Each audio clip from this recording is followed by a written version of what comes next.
If there was ever a perfume house meant for royalty, it would most likely be Creed.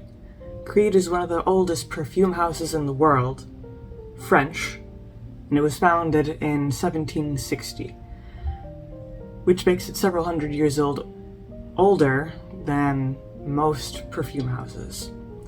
Creed has come out with a variety of different perfumes over the many years it has been in business, and all of them are expertly crafted, usually not available to the public until later on, and that is also the case with a particular perfume called Fleurs De Bulgarie, which means Bulgarian flowers or flowers of Bulgaria, of which I have a sample.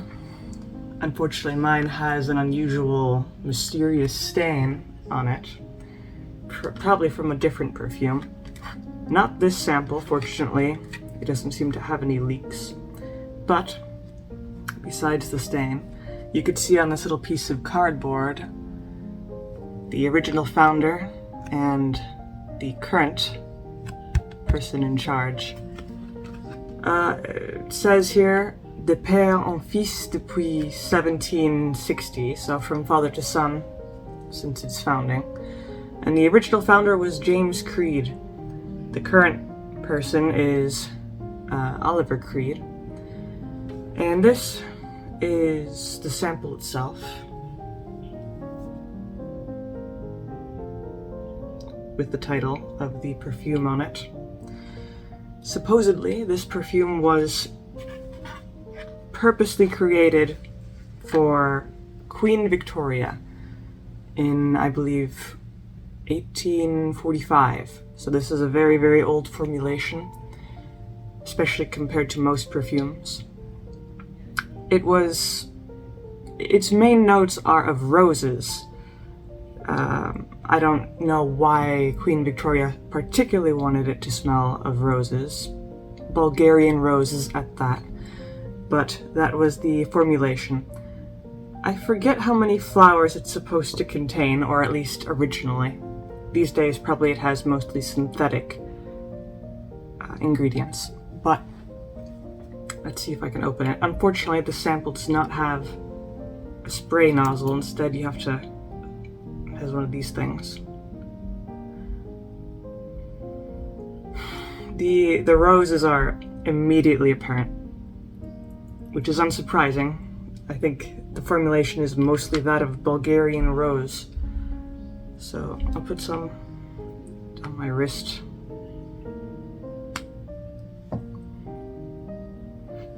Okay, so besides the roses, I'm looking on Creed's official website for this listing as a reference.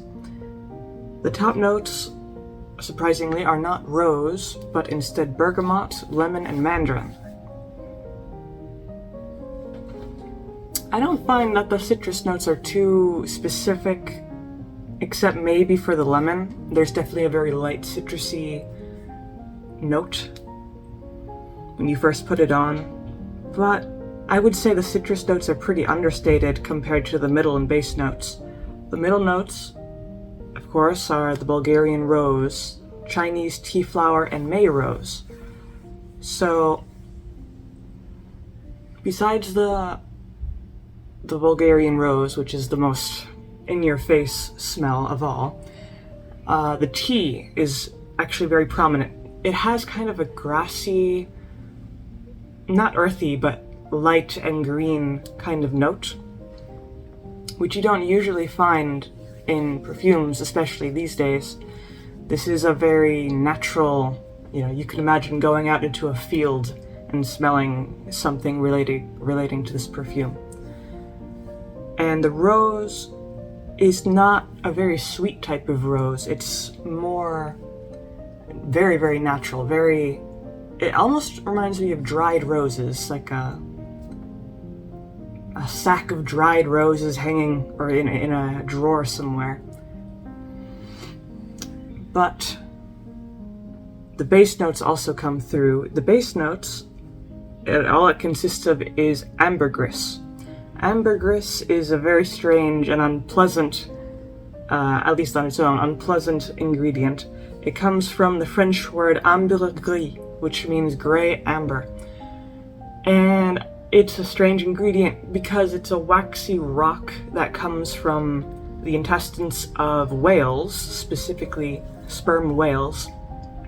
It is a sort of amalgamation of whatever the whale eats, and supposedly it's supposed to help the whale digest especially hard materials, so it doesn't damage its intestinal tract. And ambergris is actually quite hard to find because it takes years for a single stone of ambergris to form. And when it finally does, and when it's expelled from the whale, it usually floats around in the ocean for several more years until it washes up on the beach somewhere. And smelling a block of ambergris on its own is not a great smell. It's a very, very musky smell, and which is unsurprising. It's a gastric stone, but it's very, very valuable, actually. So valuable that back many years people were hunting sperm whales for these digestive rocks. But I believe that's illegal in the United States now, although it is... The possession of ambergris is still legal in France. That's as much as I know. And of course, Crete is made in France, so... But I would say there is definitely a solid musky undertone to this entire perfume. I wouldn't say that it's an unpleasant or gastric tone, rather just a simple musk. Not too strong, not too weak, but it's definitely there. Mixed with the rose and the tea flower and the light whisper of lemon, this definitely is a very natural, I wouldn't say light, but just natural perfume. Very much as if you walked through a forest and then you picked up the smell of the forest. Maybe there were a few roses in there. But overall, I don't know if it would necessarily appeal to today's audience of perfume enthusiasts, but it certainly was popular when it came out. When it came out in 1845, it was specifically reserved for Queen Victoria herself, but also I think some aristocrats and other members of royalty, and it actually wasn't made available for the public until the year 2000, so it was restrained in its own bubble for quite a long time.